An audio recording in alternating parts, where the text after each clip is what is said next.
People, when they hear something critical or what they consider negative, as they think it defeats hope, when actually hope comes from a foundation of reality. And I can tell you that the battle for addiction and mental illness recovery is lost in Canada. It's been lost for a long time. The tipping points have passed.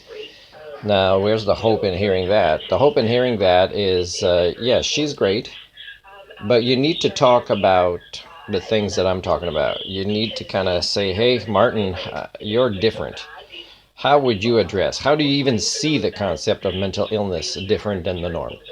Because when I, many years ago, approached the Canadian Mental Health Association and said that I'd like to prepare workshops and lectures and go across Canada and deliver it to mental health workers to discuss the pathologies of HSD, which are forms of mental illnesses that affect majorities, because they also increase the ones that used to, now not so much minorities like at small percentages, but higher percentages, but the typical DSM-5 type diagnoses, the ones that used to affect smaller majorities that are now growing.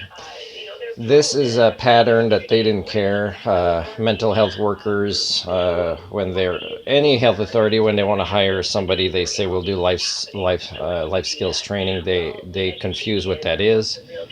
There's also recovery care centers, treatment centers, who less and less offer real programming and who, make it flexible whether you're still taking drugs or not. And more of their staff are still users in some way, have not undergone that much personal development, and sometimes their personal development is maxed out when they came from a very, very low area. So that means they still don't reach human standards, and that takes away hope, because unconsciously we've seen people sometimes on TV, that person is very functional, and I know I'm not as functional as my worker, but if my worker has the limit of me being as good as them, I don't want to even try, right? So you need to discuss what has been causing these issues in ways that you don't already discuss. And that includes kind of discussing the reality of the human condition, and also intellectual laziness, and also a lack of human mentors in your proto-societies. It's very rare. The best therapist that I had for a long time mostly used a nurturing kind of technique. And for me, I wanted more and I couldn't find more, but I still came back to her, and I still am very grateful in my personal development journey that she was one of the toolkits, on Barron's Road in Nanaimo.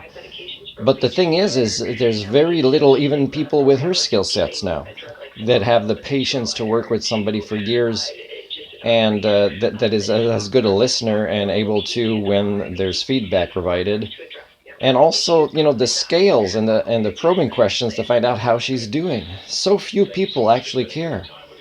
And if you want to find out, go find out about the universities or colleges that train mental health workers, psychiatrists, psychiatric nurses, and see if they evaluate how they're trained. Let's say there's a student union that has a well-developed questionnaire for the students at the end of a semester about how that teacher and that faculty was.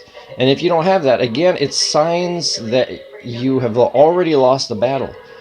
So don't give up, because that's where you lose all hope. But the thing is you have to talk to people like me. You can't just talk among yourselves that have created these issues.